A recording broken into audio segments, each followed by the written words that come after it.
Welcome to Charles channel. இன்றைக்கு நம்ம என்ன செய்ய போகிறோன்னா ஈஸியான சிக்கன் குழம்பு.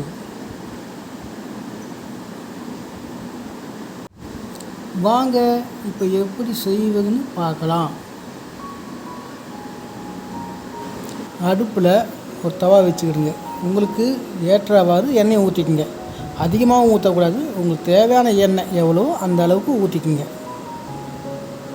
பட்டை, கிராம்பு, ஏலக்காய் உங்களுக்கு தேவையான மாதிரி போட்டுக்குங்க. நான் இப்போ ஒரு 6 பேருக்காக சமைக்கிறேன். அதுக்கு ஏற்ற மாதிரி நான் எல்லாத்தையும் சேர்த்து மொத்தம் ஒரு 10 கிராம் போட்டிருக்கேன்.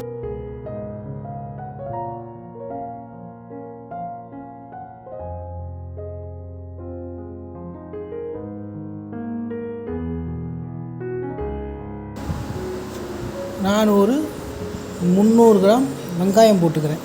நீங்கள் 4 கூட போடலாம். வெங்காயம் போட்டிங்கன்னா அது வதக கம்மியாயிடும். இது நல்லா வதக்கணும். பொன்னிறமுன்னா ரொம்ப பொன்னிறமாக வேணாம், அது லைட்டாக பொன்னிறம் ஆகிற வரைக்கும் வதக்கணும். வெங்காயம் நம்ம எவ்வளோ போடுறோமோ, ஐயோ நம்ம இவ்வளோ போட்டோமே நீங்கள் பதட்டப்பட வேண்டாம். அது கம்மியாகிடும், குறைஞ்சிடும். கருவேப்பிலை வெங்காயத்திலே போட்டுருங்க.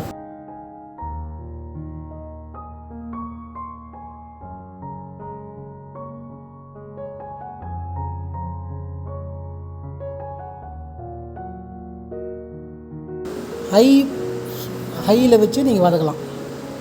நல்லா ஹையில் வச்சோடனே வதக்கிட்டே இருக்கணும். கொஞ்சம் கேப் விடக்கூடாது. கேப் விட்டால் தீஞ்சிடும்.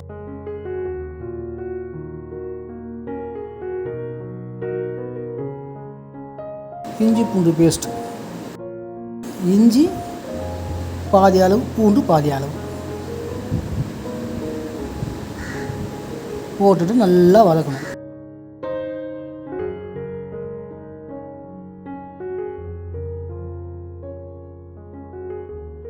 அதுக்கப்புறம் தக்காளி ஒரே சைஸாக கட் பண்ணணும்.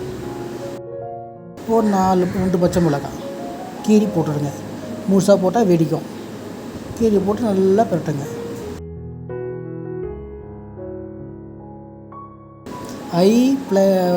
ஹையில் வச்சு நீங்கள் பிரட்டிக்கிட்டே இருக்கலாம். ஆனால் அந்த ஹையில் வச்சு பிரட்டும்போது நீங்கள் தள்ளி போயிடக்கூடாது, கவனம் இல்லாமல் விட்டுறக்கூடாது.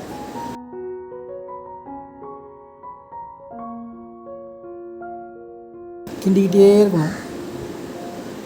தக்காளி நல்லா குழையிற வரைக்கும் கிண்டணும்.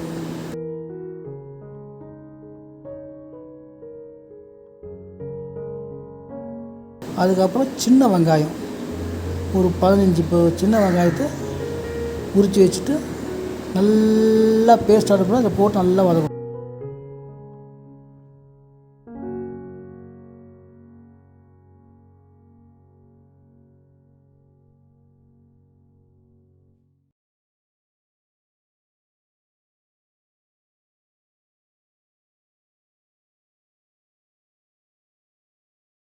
அதுக்கப்புறம் சிக்கனை போட்டுற வேண்டியது. நான் சிக்கன் ஒரு 1/2 கிலோ சிக்கன் எடுத்துருக்கேன். 1/2 கிலோ சிக்கனை போட்டுட்டு நல்லா பிரட்டணும்.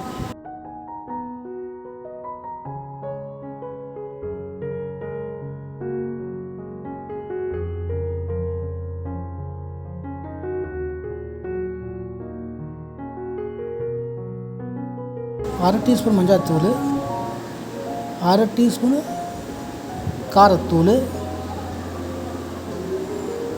1/2 டீஸ்பூனு மிளகுத்தூள், 1/2 டீஸ்பூனு தனியாத்தூள், 1/2 டீஸ்பூன் சீரகத்தூள் போட்டுட்டு மொத்தமாக கிளறணும்.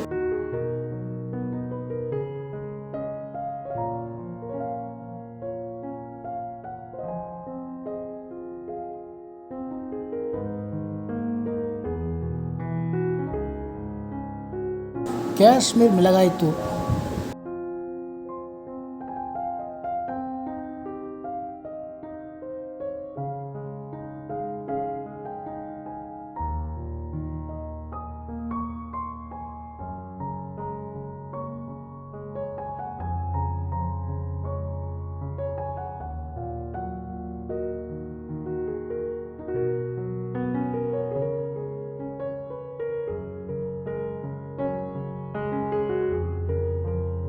1 ஸ்பூன் உப்பு சால்ட்டு போட்டுங்க. 1 ஸ்பூனு இல்லை 1 1/4 ஸ்பூனு சால்ட்டு. கல் உப்புனாக்கா தகுந்த மாதிரி போட்டுங்க. நல்லா பெரட்டுங்க.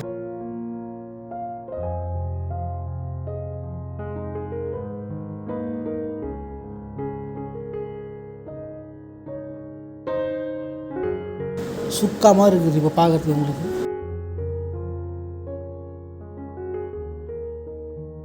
அரை டம்ளர் தண்ணி, ரொம்ப தண்ணி ஊற்றாதீங்க. அரை டம்ளர் ஊற்றினா போதும். அந்த சிக்கன்லேருந்து தண்ணி வெளியில் வரும், உங்களுக்கு கரெக்டாக இருக்கும். தேவைன்னா இன்னும் கொஞ்சம் ஊற்றி பாருங்கள் உங்களுக்கு எந்த அளவுக்கு நிற்கிதா இல்லை ட்ரை ஆகுதான்ட்டு.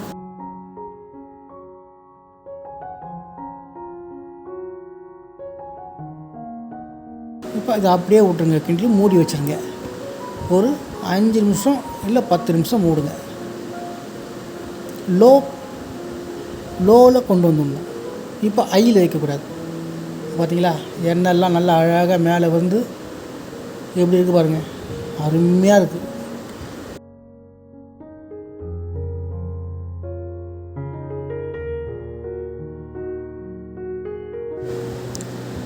உங்களுக்கு இந்த ரெசிபி பிடிச்சிருந்தா லைக் பண்ணுங்கள், ஷேர் பண்ணுங்கள், சப்ஸ்கிரைப் பண்ணுங்கள்.